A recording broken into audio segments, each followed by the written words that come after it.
Good morning and welcome to the Core Connection. I'm Mira Rubin here with you on Enlightened World Network. And today's topic is evolution. And what is it to be evolved? What does that look like? And what are the assumptions we have about that whole notion?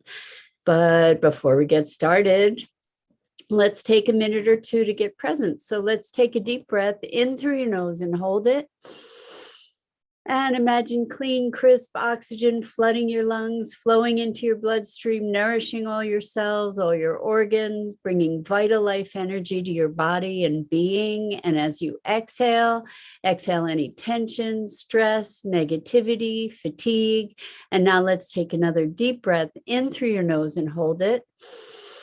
This time, imagine brilliant, bright light lighting you up from the inside out, illuminating and electrifying, energizing all your cells, all your molecules, all your electrons, creating this brilliant beam of light out from inside your heart out into the world. And as you exhale any remaining tension, stress, negativity, fatigue. And now let's just gently press our palms together and very softly, softly, softly rub your fingers against your palms to feel the deliciousness of that sensation, the tickling, the tingling, and just to relish and cherish and bask in the sensations of our physical form. Welcome, welcome, welcome. Good morning, Jenny. Welcome. It's great to have you here with us. Today we're talking about evolution and evolving. So I had to do my nerd thing and look up the definition of evolution because we talk about being evolved or evolving, and I really wanted to have a look at what that means. So, and I think that this is very telling because when we think about evolution, we think of it. Good morning, Lisa. So good to have you here with us. When we think of evolution, we think of it as, I just lost it. I had it here in the dictionary. Dictionary is giving me a hard time here. Now I've got ads. Oh my gosh. Let me try again here. Oh, this is horrible. I'm so sorry. I never saw ads in the dictionary before. All I wanted to do was find the definition for a word. I'm sorry about that. Anyway, we usually think about the notion of evolution and evolving with a positive context. You know, it's like we typically, good morning, Jorge, welcome. So good to have you here with us. I don't think I've seen you here before. We're talking today about evolution and evolving and what does that mean? We're not talking about Darwinian evolution, but we're talking about this notion of evolving. And typically we associate it with growth and change and positive change.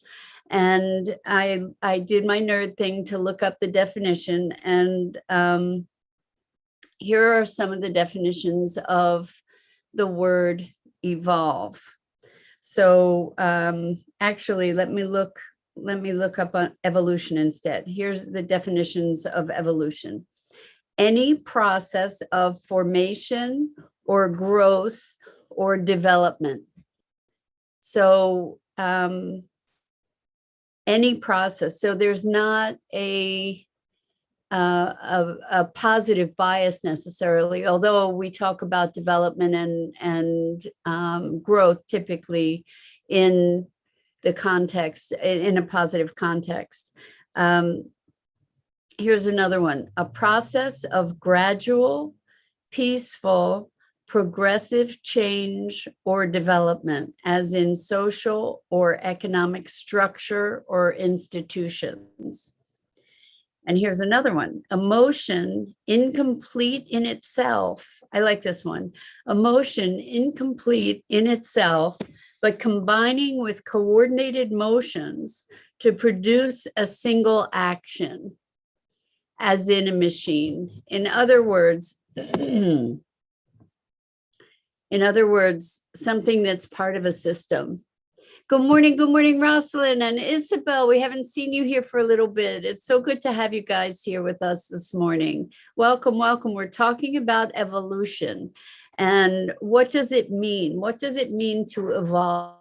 Because so many of us involved in consciousness, looking to awaken, cultivating our spiritual selves, we talk about evolving, right?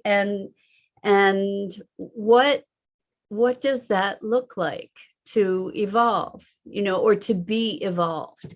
I think we get, good morning, Bernadette. So good to have you here with us. I think we can look at the patterns of our lives. We can look at one of the areas that I think is an easy area to look at is an area of our emotional growth, our emotional evolution.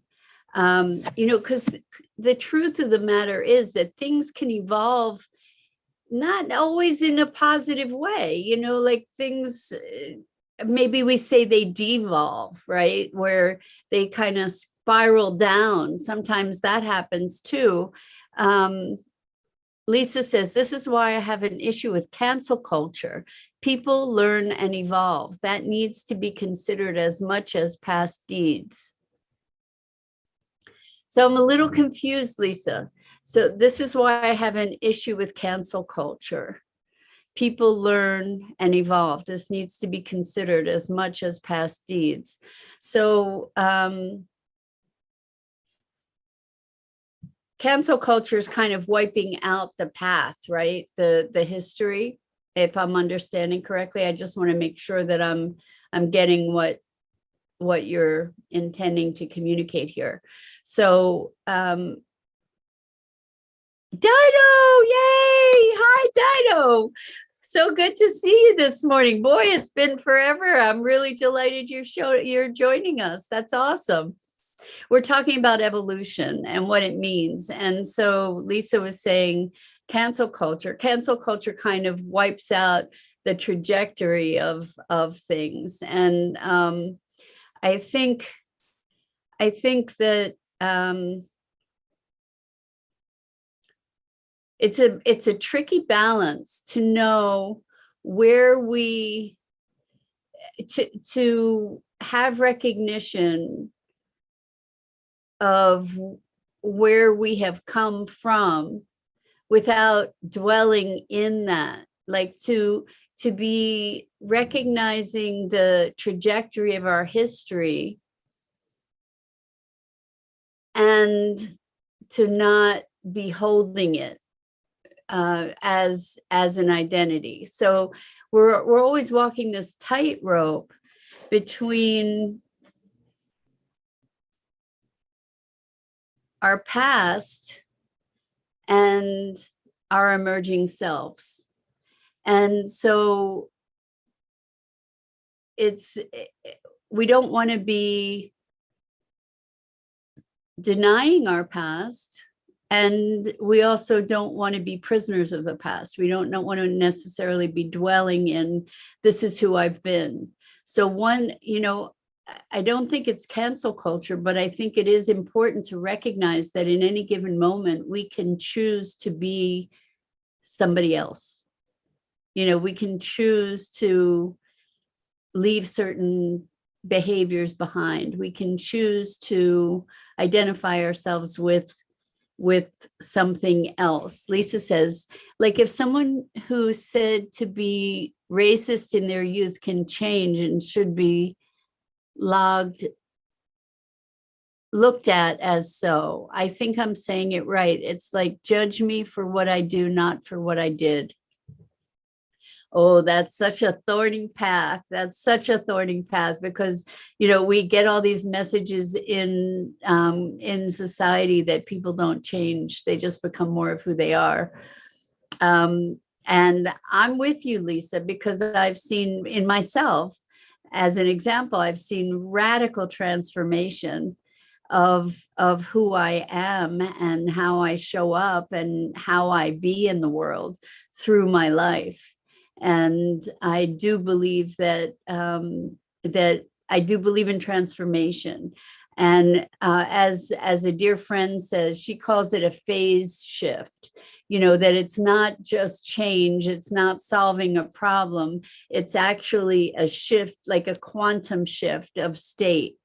And I do believe that we have the capabilities to be making these changes. And there is a place where we get to break from the past. And it is really a break, because otherwise there's this continuous definition. And I do believe we have these quantum leaps of consciousness and beingness that can occur in our lives that are really truly discontinuous with the past, that just like we're different, something shifts and we're changed. And yet we get to be informed by the past. So and Lisa, your example is actually a really provocative example, where someone is indoctrinated into for racist ideas, and then as they evolve and grow and learn, they can reschool themselves and gain new perspectives, gain new wisdom. Lisa, thank you so much. You're so kind. Anyway, so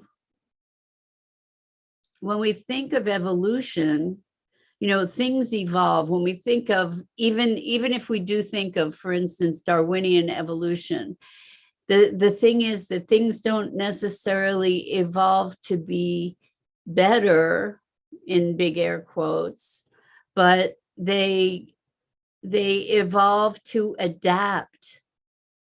They evolve to adapt.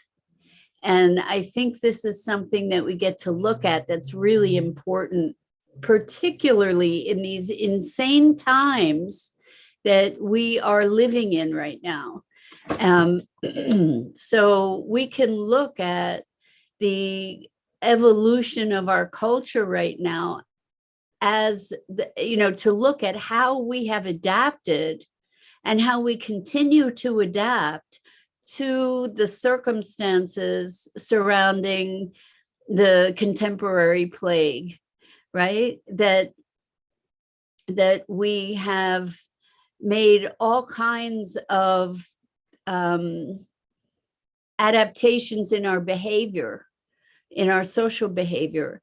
And we are allowing, we're passing mandates and we're passing laws. I just saw that there's a law that was just proposed to mandate that only people with COVID vaccinations could fly.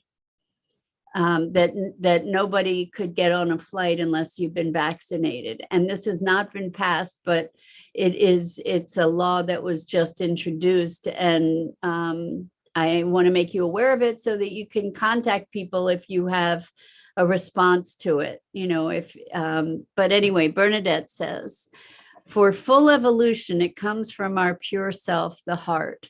Yes, past events dictate or allow us a history lesson.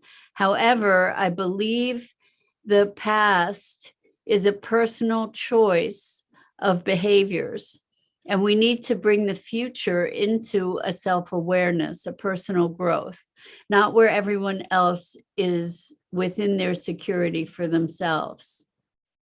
A need to not follow the masses, but more so within. So I'm with you 100% that we have an obligation and responsibility now more than ever to be conscious, to be present, to be in alignment with ourselves and to make conscious, deliberate, aligned decisions and take action in alignment with our heart and soul. And I do believe, I think I agree with you, Bernadette, that as we are more aligned with our deep sense of presence and beingness and our heart and soul, that that is evolution. And in its idealized sense, toward evolving towards some kind of perfection. But I don't, the definition of evolution doesn't necessarily imply evolution towards some kind of perfection. And again, perfection is another whole story to have a conversation about. Anyway, Lisa says, my dad that raised me was extremely prejudiced. He was Archie Bunker. My dad was too, Lisa.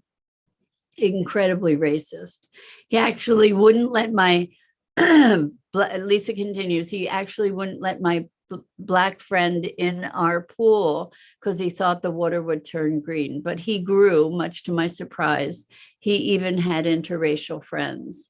So it's remarkable to see how people can evolve, how people can grow, how people can expand and transform, even from heinous kinds of prejudices. Prejudice, I believe, is based on a lack of understanding and connection.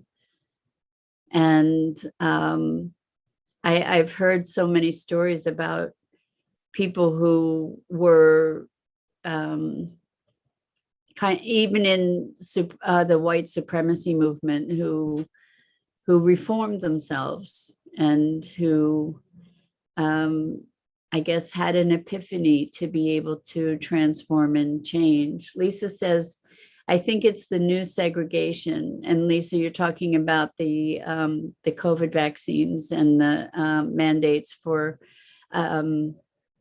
separation here, like not being able to fly, not having access to certain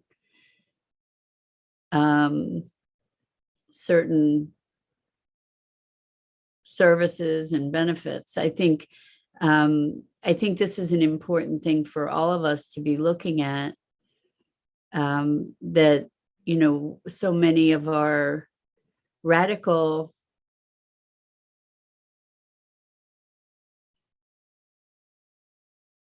abdication of our rights happens as a result of fear, and that we justify all kinds of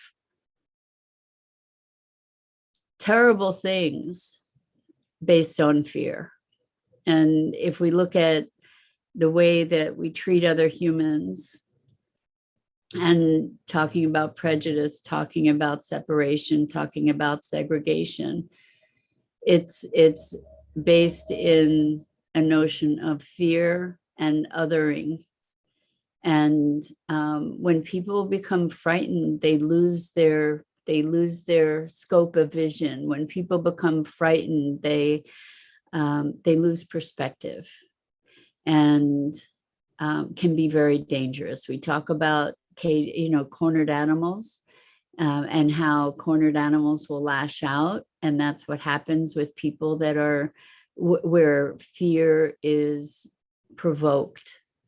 And we are living in an environment where we are being actively conditioned to fear one another, to fear for our health, to fear on and on and on.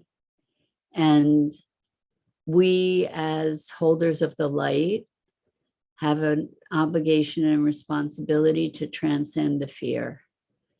And good morning, Dennis. So good to have you here. Isabel says, when we are divided, we can't make good choices.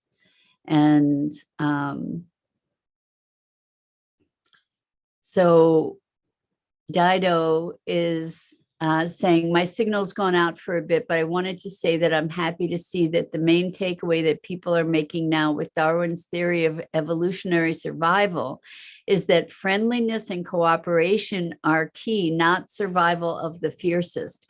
Dido, I have missed you. I have to say, you always add something so powerfully insightful to the conversation. And I think that this is a really awesome thing to bring up. And again, especially just after this conversation about acting out of fear and defensiveness and attack, and the new notion of evolution is not survival of the fittest in terms of domination, control, and suppression. That's not what evolution is. But now we're recognizing that evolution is a collaborative and cooperative process where all these different pieces integrate and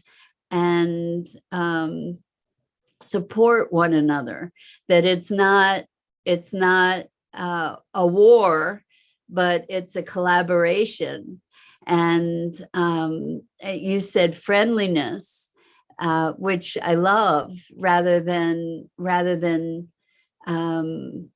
kill or be killed. It's not about kill or be killed. It's if we look at nature, finally, we're recognizing nature as a system, as a whole that is integrated, that is codependent and interdependent,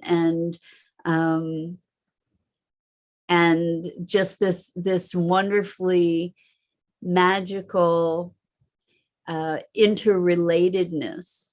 And as we're talk about evolution, this is a massive evolution of consciousness on the part of humans, because humans were our culture has been about domination and control for so long, and now we're recognizing, finally, maybe too late, but who knows, that we are part of nature and that we cannot dominate it, that it is a whole that we need to dance with, and we need to learn its dance, not try and make it dance the way we want it to. And in that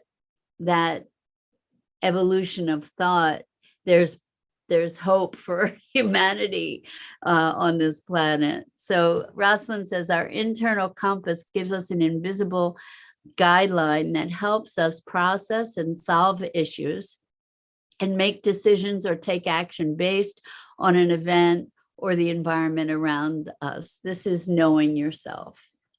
That's beautiful, Rosalind. And I agree. Our internal compass is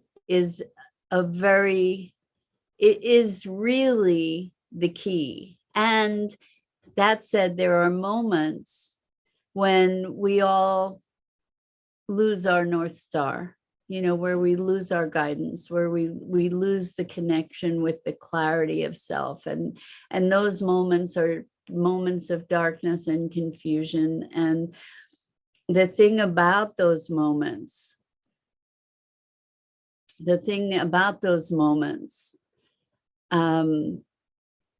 is that as we progress through them, we adapt and change. And so it's often stressors in the environment that cause us to evolve. So Jorge says, how do you know yourself? Oh boy, that's like the $1 million question, Jorge, because one of the assumptions is that there is a static self to know. Jenny says, I'm lost. I just like life right now. Jenny, I feel for you. I feel for you. And what I can say to you is, and it might sound Pollyanna, and I promise you it's not, that in any given moment, we do have choice. In any given moment, we have the choice as to what we put our attention and focus on. And that's not to say there aren't many horrible, horrible things that we can focus on in the world. There are many horrible things going on. And at the same time, there are many magnificent, magical, remarkable, extraordinary, hopeful, joyful things also going on. And I can say to you that I've been through lots and lots and lots of darkness in my life, to the point where I would wake up and go to sleep knowing I would die because nobody could live and be that sad, and feeling lost and empty and hopeless. And I can tell you that you can make a conscious and deliberate effort to find even the smallest things that speak to your heart. And for me, nature is that gift, to be looking with wonder, to cultivate the eyes of a child, to allow yourself to not know, to just feel the breeze, to look at the petals of a flower, to be awed by the fact that you can have sensation in your fingers, that you can touch your fingers to each other and just feel the sensation.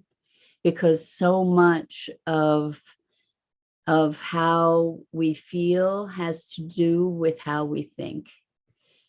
And when we can suspend the thinking, when we can bring ourselves into the present moment, we can feel whatever the feelings are, and as terrible as they may feel, we can also revel in the fact that we have that sensation. You can get really basic, and it takes going from 1 second to the next second to the next second without all the dialogue or monologue that goes on in our minds that perpetuates the bad feelings. When you're feeling the feelings, if you allow yourself to feel them without resistance, they will pass.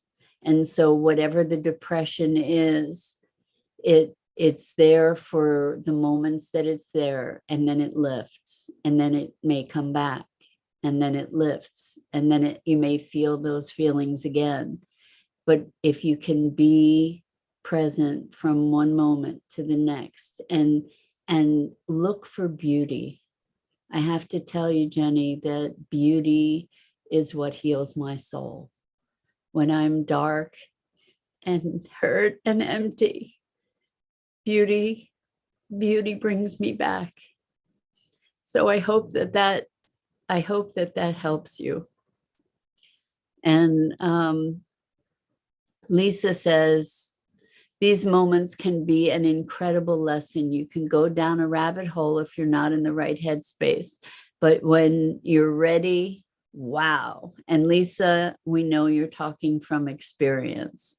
So yes, you can definitely go down into that dark hole.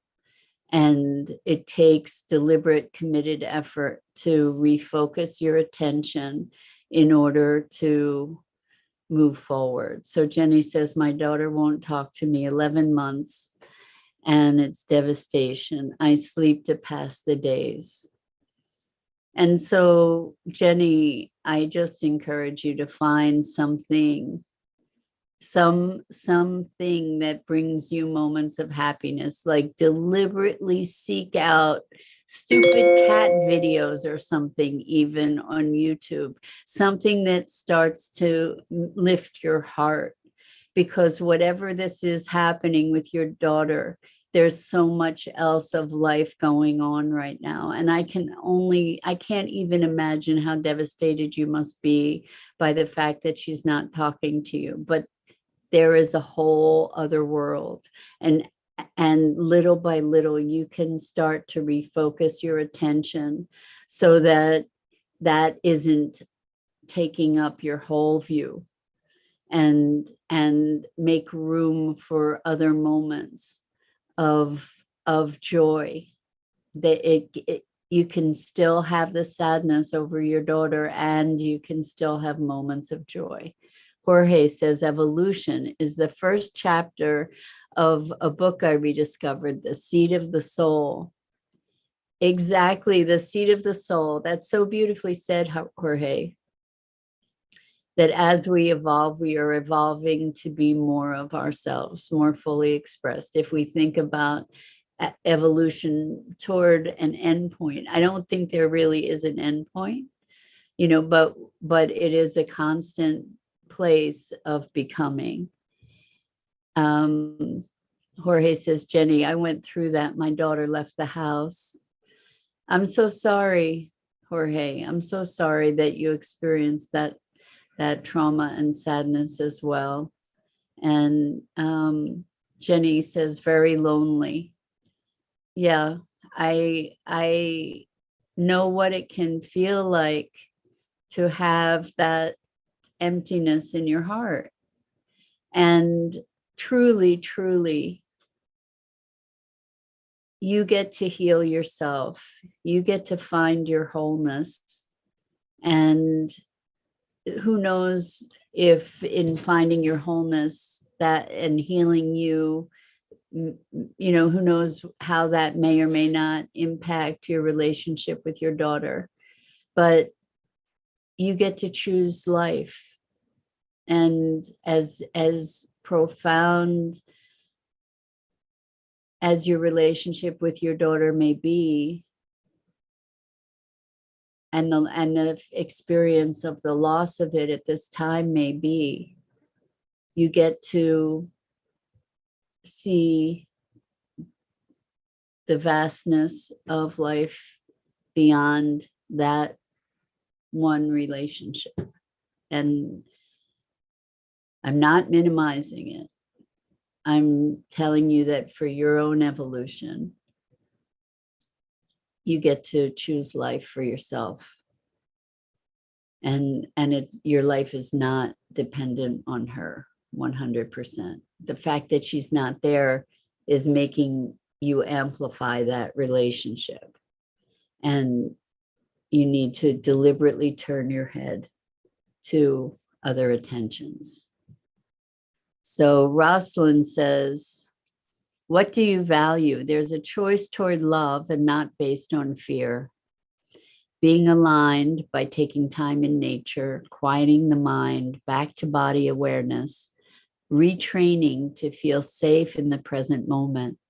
The next action or desire will arise. Rosalind, that was so beautifully said. It all comes back to being present.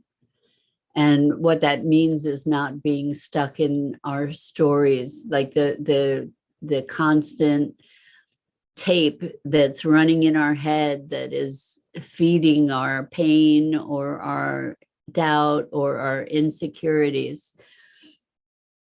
Lisa says, I have a difficult relationship with my daughter and we aren't speaking right now, but that's okay. I even blocked her on Facebook. It's not always easy, but I know this too shall pass. It might pass like a kidney stone, but it does pass. Don't give up hope. Beautiful, Lisa. I love that. It might pass like a kidney stone, but it does pass. For sure, for sure.